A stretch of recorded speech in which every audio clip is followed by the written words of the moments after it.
My mom texted me at midnight with hands so shaky she could barely type. The message said, "Don't come home. He's waiting for you." I asked who she was talking about. She replied with 4 words that made my heart stop. "The man from your past." 10 minutes later, SWAT teams surrounded our family home, and I realized the nightmare I thought I'd escaped 7 years ago had found me again. My name is Autumn Reed. I'm 26 years old, and I work as a paralegal at a small law firm in Portland, Oregon. The man who broke into my parents' house that night was Damian Cross, my ex-boyfriend from 7 years ago, who never accepted that our relationship was over.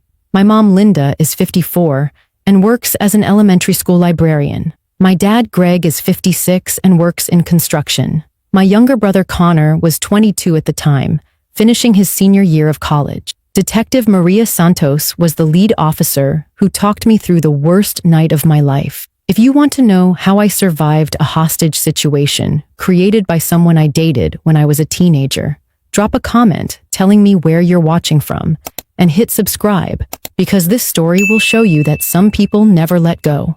I live alone in a 1-bedroom apartment in downtown Portland. I saved for 2 years to afford it, and I'm proud of the independence it represents. My life is quiet, structured, and safe. That's exactly how I designed it after getting out of a controlling relationship when I was 19. I'm close with my family, especially Connor. We text almost every day, and I visit my parents every Sunday for dinner at their house in the suburbs. I'm careful about dating. My friends think I'm too guarded and don't put myself out there enough, but they don't know the full story of what I went through with Damian. I met Damian Cross when I was 18 and just starting my first year of college. He was 25 and worked at a coffee shop near campus. He seemed mature and interesting compared to the guys my age. He paid attention to me in ways that felt special and made me feel like I mattered. We dated for 8 months, and during that time, everything slowly changed. He started asking where I was all the time. He wanted to know who I was with and what I was doing every minute. He'd get upset if I didn't respond to texts fast enough. He criticized what I wore and who my friends were. When I tried to break up with him the first time, he showed up at my dorm at 3 in the morning crying and saying he'd hurt himself if I left him. I felt guilty and took him back. The second time I tried to leave, he followed me everywhere. He'd wait outside my classes, show up at my parents' house, send me hundreds of messages a day. Finally, with my parents' help, I got a restraining order against him. He violated it twice by showing up at places he knew I'd be. Then one day, he just disappeared. I heard from mutual friends that he'd left Portland. For 7 years, I heard nothing from him. I thought I was free. The night everything changed started completely normal. It was a Friday, and I'd worked late finishing up case files at the law firm. I stopped at the grocery store on my way home, made myself dinner, and watched a show on my couch. Around 11, I texted with Connor about his plans after graduation. I got ready for bed, brushed my teeth, plugged in my phone, and turned off all the lights. I was almost asleep when my phone buzzed on the nightstand. The screen lit up the dark room. It was exactly midnight. I figured it was Connor sending me something random like he usually did. I picked up my phone and saw it was from my mom. My mom never texted this late, ever. Something was immediately wrong. The message said, "Don't come home tonight, please, he's waiting for you." The text had typos and the words were uneven, like her hands had been shaking while she typed. I sat straight up in bed, suddenly wide awake. I called her immediately, but it went to voicemail. I texted back, "Mom, what's happening? Who's waiting? Are you okay?" I watched the 3 dots appear, showing she was typing. Then they disappeared. Then they appeared again. Finally, another message came through that made my blood run cold. "The man from your past. Damian. He's here. He broke in. He has pictures of you everywhere. Your bedroom. Don't come here." I threw off my blankets and started getting dressed with shaking hands. I texted back frantically, "Did you call the police? Where's Dad? Where's Connor? Are you safe?" No response. The 3 dots appeared and disappeared twice, then nothing but silence. I called 911 while pulling on jeans and a sweatshirt with hands that wouldn't stop shaking. I could barely hold the phone steady enough to talk. When the dispatcher answered, I told her that someone had broken into my parents' house and was holding them there. I gave her the address and tried to explain about the restraining order from 7 years ago, about Damien Cross, about the terrified texts from my mother. The dispatcher asked if I was safe where I was and told me to stay in my apartment with all doors and windows locked. She said police were being dispatched to my parents' house immediately and that she needed me to stay on the line. She started asking questions about Damien's history, whether he'd ever been physically violent, whether he owned any weapons. I realized I was crying while trying to answer her. The truth was I had no idea if Damien had weapons. I had no idea what he'd been doing for the past 7 years. I had no idea why he'd suddenly come back into my life now after all this time. After I finished with the 911 dispatcher, I tried calling my dad's phone. It rang 5 times and went to voicemail. I tried Connor's number next. It rang twice and then went to voicemail, like someone had actively declined the call. That meant Connor was awake and had his phone in his hand but couldn't or wouldn't answer. My stomach turned. I tried my mom's phone one more time. This time, someone picked up after 1 ring, but it wasn't my mother's voice. It was a man's voice, one I recognized instantly even after 7 years of silence. Damien said my name slowly, drawing it out like he was savoring it. He said he'd missed me so much and that my mom was very worried about me. He said my dad was worried too, and Connor was there as well. He said they were all just waiting for me to come home where I belonged. His voice was calm and gentle, which somehow made it 1,000 times more terrifying than if he'd been yelling. I forced myself to ask if my family was okay. Damien said they were fine for now, but that they really wanted to see me. Then he asked if I didn't want to see them too. Before I could answer, I heard my mother's voice in the background. She sounded muffled and like she was crying. Then the line went completely dead. I stood frozen in the middle of my apartment, feeling pure panic take over my body. Damien had broken into my parents' house. He was holding my entire family hostage. He was using them as bait to get to me. I ran to my window and looked down at the street below. Everything looked normal and quiet at first. But then I noticed a dark sedan parked across the street that I'd never seen in the neighborhood before. As I watched, the interior light flickered on for just a second, showing a person sitting in the driver's seat. They were facing my building, watching. I stepped back from the window fast. Damien wasn't just at my parents' house 20 minutes away. He had someone stationed outside my apartment to make sure I didn't run or do something unexpected. My phone buzzed with another text from my mother's number, but I knew it was Damien sending it. The message said that police were probably on their way to my parents' house and that I'd been smart to call them. But then it said that the moment he saw police lights, something very bad was going to happen to my family, to my mom, my dad, and my baby brother. It said I didn't want that. Then it told me exactly what to do. I was supposed to get in my car and drive to my parents' house. When I arrived, I had to walk in the front door alone.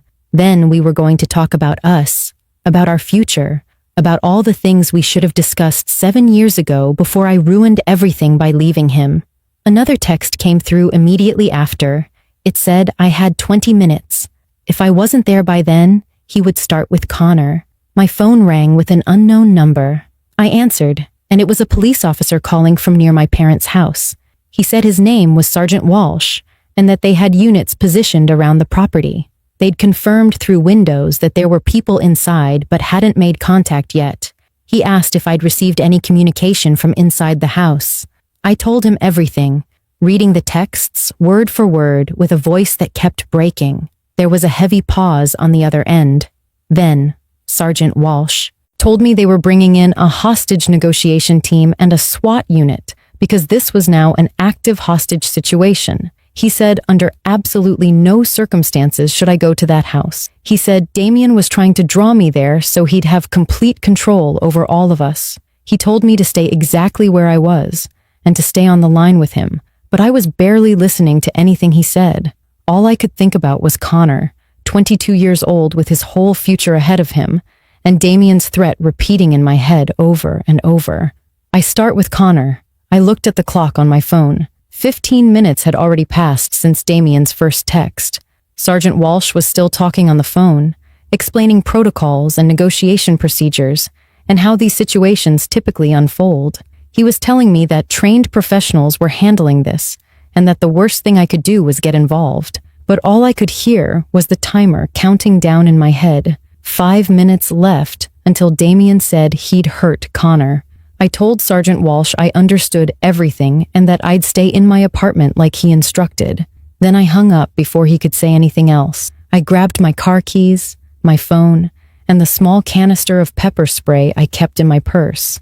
I left my apartment through the back stairwell instead of the main elevator, hoping whoever was watching from the dark sedan wouldn't notice. I made it to the parking garage and got into my car. My hands were shaking so badly I could barely get the key in the ignition. I knew this was probably the most dangerous and stupid decision I'd ever made in my life, but I also knew I couldn't live with myself if something happened to my family, because I played it safe. I drove through empty midnight streets, gripping the steering wheel so tight my hands ached. I tried calling Sergeant Walsh back, but he didn't answer, probably dealing with the chaos at the scene. I called the main police dispatch line and told them I was Autumn Reed, and I was driving to the hostage situation at my parents' house, even though I'd been told not to come. The dispatcher sounded alarmed and said I needed to turn around immediately. I said I couldn't let Damien hurt my family and that I was about 10 minutes away. She started trying to transfer me to the commanding officer on scene. While I waited on hold, another text came through from Damien. It said he was tracking my phone and could see I was on my way. It said I was making the smart choice and that this was the Autumn he remembered, always trying to save everyone. It said my family was going to be so relieved to see me. As I got closer to my parents' neighborhood, I started seeing police cars parked on side streets with their lights turned off. When I finally turned onto my parents' street, I saw the full scale of what was happening. There had to be at least a dozen police vehicles, an armored SWAT truck, and officers in tactical gear positioned behind cars and trees. Massive spotlights were aimed at my parents' house, lighting it up like a stage. The entire street had been blocked off, and I could see neighbors being kept behind yellow tape at the far end of the block. An officer stepped into the street and signaled for me to stop. I rolled down my window and said my name. The officer's eyes went wide, and he immediately spoke into his radio. Within seconds, a woman wearing a police vest jogged over to my car. She introduced herself as Detective Maria Santos and asked me very firmly to please pull to the side and step out of my vehicle. Detective Santos walked me behind the police perimeter to a large command van where several people were monitoring computers and radio equipment. A man in civilian clothes with a police badge on his belt turned around and looked frustrated when he saw me. He introduced himself as Lieutenant Hayes, the hostage negotiator assigned to this situation. He said Damien had made contact about 10 minutes earlier, and his only demand was simple. He wanted me. Hayes said Damien claimed he wasn't armed, but they had no way to verify that. He said my mom, dad, and brother were being kept in the living room, away from windows. Hayes had been trying to build rapport with Damien and calm him down, but Damien kept insisting he would only speak to me. Hayes looked at me seriously and said they absolutely could not allow me to go inside that house. It violated every protocol and would put my life in immediate danger. But he wanted me to talk to Damien on the phone to see if I could convince him to release my family and surrender peacefully. Hayes dialed my mother's cell phone number and put it on speaker so everyone in the command van could hear. Damien answered on the first ring. His voice actually brightened when Hayes told him Autumn was there and wanted to talk. Hayes handed me the phone, and I took a shaky breath before speaking. I said his name and told him I was there like he wanted. I asked him to please let my family go, because this was between him and me. Damien laughed softly and said it was so good to hear my voice after all this time. He said he'd been dreaming about this moment for 7 years. He said he'd followed my life from a distance, knew where I worked and lived, knew I'd never truly moved on from him, just like he'd never moved on from me. I felt sick listening to him, but forced myself to stay calm. I asked again for him to release my family. Damien said he would, but only if I came inside the house to talk to him face to face. He promised he just wanted to talk, to explain everything, to help me understand that we belonged together. Lieutenant Hayes was shaking his head at me firmly, signaling absolutely not. I looked around at Detective Santos, at Hayes, at all the heavily armed officers surrounding my childhood home. I thought about my family trapped inside with a man who'd never been able to accept rejection. I made a decision that surprised everyone, including myself. I said into the phone that I would come inside, but only if he let Connor go first. Lieutenant Hayes reached for the phone, but I pulled it away from him. Damien went quiet on the other end, considering my offer. Then he said, okay, he'd send Connor out, but my parents had to stay with him until I was inside the house. He also said that if he saw any police officers trying to come in with me, if he saw any kind of trick or setup, he would hurt my parents. He asked if I understood. I said I understood completely. Hayes looked furious and started saying they couldn't allow this to happen. But Detective Santos put her hand on his arm and said quietly that if I could get the family out one at a time, they had to take that opportunity. 3 minutes later, the front door of my parents' house opened slowly. Connor stumbled out onto the porch with his hands raised, looking absolutely terrified. SWAT officers moved forward immediately and pulled him to safety behind the police line. I ran to him and threw my arms around him. He was shaking uncontrollably, saying over and over that Damien was completely insane. He said Damien had been sitting in my old bedroom for hours, looking at photos of me from high school, that he'd clearly been planning this for months. Connor grabbed my shoulders hard and said I couldn't go in there, that Damien wasn't stable, that something was seriously wrong with him. I hugged my brother tight and told him I loved him. Then I pulled away and started walking toward the house before anyone could physically stop me. Lieutenant Hayes called after me, saying this wasn't the agreement, and they hadn't authorized this. Detective Santos was speaking rapidly into her radio, coordinating with the SWAT team. I walked up the driveway I'd walked up thousands of times growing up, climbed the porch steps, and stood in front of the door. Through the window, I could see movement inside. The door opened from the inside, and there stood Damien Cross. He looked so different from 7 years ago. He was thinner, almost gaunt, with dark circles under his eyes and a nervous energy that radiated off him. But he smiled when he saw me, that same unsettling smile that didn't reach his eyes. He stepped aside and gestured for me to come in. I walked past him into my childhood home and heard the door close behind me with a sound like a coffin lid shutting. The living room looked surreal under the bright spotlights shining through the windows from outside. My parents were sitting on the couch, pressed close together. My mom was crying silently, and my dad had his arm around her protectively. Both of them looked exhausted and terrified. Damien pointed to the armchair across from them and told me to sit. I sat down slowly, keeping my eyes on him the whole time. He looked so different from my memories. He'd lost significant weight, and his hands kept moving constantly, fidgeting and twitching. He kept touching his jacket pockets like he was checking for something. I forced my voice to stay calm and said I was here like he wanted, so now he needed to let my parents go so we could talk privately. Damien shook his head and said we were all going to talk together, like a family, because that's what we should have been all along if I hadn't thrown everything away 7 years ago. Damien started pacing back and forth, talking rapidly about the past 7 years. He said after the restraining order forced him to leave, he'd gone to California trying to forget me, but he couldn't do it. Everything reminded him of me. He lost jobs because he couldn't concentrate. He ruined relationships because no one compared to what we had. 3 months ago, he'd come back to Portland and started watching me from a distance. He knew my entire routine, where I bought coffee, what time I left for work, that I visited my parents every Sunday. He said he'd broken into my apartment twice while I was at work, just so he could be in my space. He pulled out his phone and started showing me pictures. Hundreds of them. Photos of me walking to my car, sitting in a cafe, leaving my office building, all taken without my knowledge over the past 3 months. I felt physically sick looking at them. Damien said he'd been planning tonight for weeks, waiting for the perfect time when my whole family would be together. Detective Santos's voice suddenly came through a bullhorn outside, asking Damien to pick up the phone so they could talk. Damien completely ignored her. I asked him as calmly as I could what he wanted from me. Damien stopped pacing and looked at me with desperate, wild eyes. He said he wanted me to understand that we belonged together, that the restraining order and the years apart were just temporary obstacles, and that if I'd just give him one more chance, we could leave Portland tonight and start fresh somewhere new.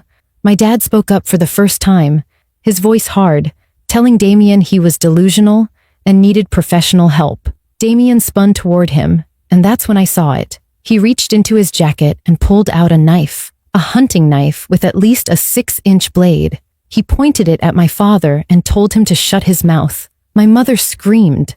I jumped to my feet, my heart hammering, and said Damien's name as firmly as I could. I realized in that moment that Damien didn't actually want to hurt anyone. What he wanted was me. If I could make him believe I was willing to listen, willing to really consider what he was saying, I might be able to get my parents out of that house safely. I took a slow breath and said his name again, softer this time. I told him I was there and I'd come because he asked me to, and that had to mean something.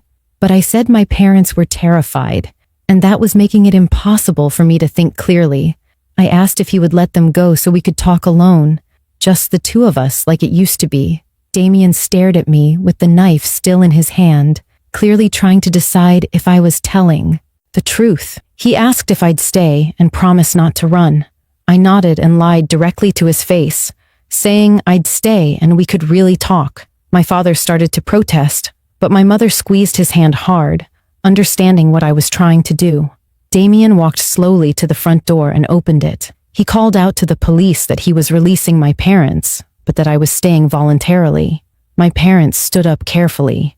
My mom looked at me with tears streaming down her face, silently begging me to come with them. I gave her the smallest nod, trying to tell her without words that I had a plan. My parents walked past Damien and out the door. I watched through the window as officers rushed forward to pull them to safety. The door closed, and suddenly it was just me and Damien alone. The silence felt suffocating. Damien turned to me and smiled, looking almost relieved. He said it was finally just us, the way it should be. My mind was racing. I still had the pepper spray in my jacket pocket. The police were right outside. I just needed to keep him talking and buy time. I asked him to put the knife down so we could talk properly without anything between us. He looked at the knife like he'd forgotten he was holding it, then placed it on the coffee table, but close enough that he could grab it quickly. I started asking him questions about California, about his life, anything to keep him distracted and talking. Through the window, I could see shadows moving. The SWAT team was repositioning around the house. Damien was rambling about an apartment he'd rented and plans he'd made for us. I pretended to listen while watching for any signal from outside. Suddenly, there was a massive crash from the back of the house. Damien's head whipped around toward the sound. I lunged for the pepper spray in my pocket, but Damien was faster than I expected. He grabbed for the knife on the table. Before either of us could reach what we were going for, the front door exploded inward. SWAT officers in full tactical gear flooded into the room shouting commands. Damien reached for me, but I threw myself backward over the armchair. Officers tackled him to the ground before he could touch the knife. Within seconds, he was handcuffed and being dragged out of the house, screaming my name over and over. I sat on the floor behind the overturned chair, my whole body shaking violently. Detective Santos rushed in and knelt beside me, asking if I was hurt. I couldn't speak. I just shook my head. She helped me up and walked me outside where my entire family was waiting. Connor grabbed me first. Then my parents surrounded us, all of us crying and holding on to each other. Paramedics checked each of us while Damien was loaded into a police car, still screaming that I belonged to him. Detective Santos told us that Damien would be charged with kidnapping, unlawful imprisonment, aggravated stalking, and multiple other felonies. With his history and the restraining order violations, he was looking at decades in prison. Over the next few days, police searched Damien's apartment and found walls covered with hundreds of photos of me. He had journals documenting my daily routine going back months. He'd collected things from my trash and saved receipts from places I'd been. A psychiatrist determined he had erotomania, a disorder where someone believes another person is in love with them, despite all evidence showing otherwise. The restraining order hadn't stopped his obsession. It had only made it grow worse over 7 years. Damien's trial happened 9 months later. I had to testify and sit in a courtroom while he stared at me with that same intensity. His lawyer tried to argue he was mentally ill, but the evidence of planning and premeditation was overwhelming. The jury convicted him on all charges. He was sentenced to 28 years in prison with no parole for at least 15 years. It took more than a year before I felt like myself again. My parents sold the house because none of us could live there after what happened. I changed jobs and started therapy twice a week. I took self-defense classes that helped me feel less powerless. My family grew closer through the shared trauma. Connor moved to Seattle after graduation. I eventually started dating again, though I was extremely careful, running background checks and trusting my instincts in ways I never had before. I started volunteering with a domestic violence organization, sharing my story and advocating for better stalking laws. I learned that restraining orders are often just pieces of paper that can't stop someone truly obsessed. I pushed for legislation requiring better monitoring of stalkers and stricter penalties for violations. I'm 27 now, 18 months after SWAT teams surrounded my childhood home. Damien is in prison where he'll stay for most of his life. I still check locks multiple times and look over my shoulder more than I should. I still have nightmares sometimes where I'm back in that living room with a knife on the table, but I also have genuine moments of happiness and peace that I had to fight to reclaim. My family is safe. I've learned that survival isn't just about getting through the crisis. It's about what you do afterward. I chose to speak up and help others recognize warning signs of obsessive behavior. If you're in a relationship that feels controlling, if someone won't accept your boundaries or makes you afraid, please get help. It doesn't get better on its own. And if you've survived something like this, know that healing is possible even when it feels impossible. Hit that subscribe button and comment where you're watching from. Share this if you think it might help someone recognize danger before it's too late. Trust your instincts, set firm boundaries, and remember that you're stronger than you know.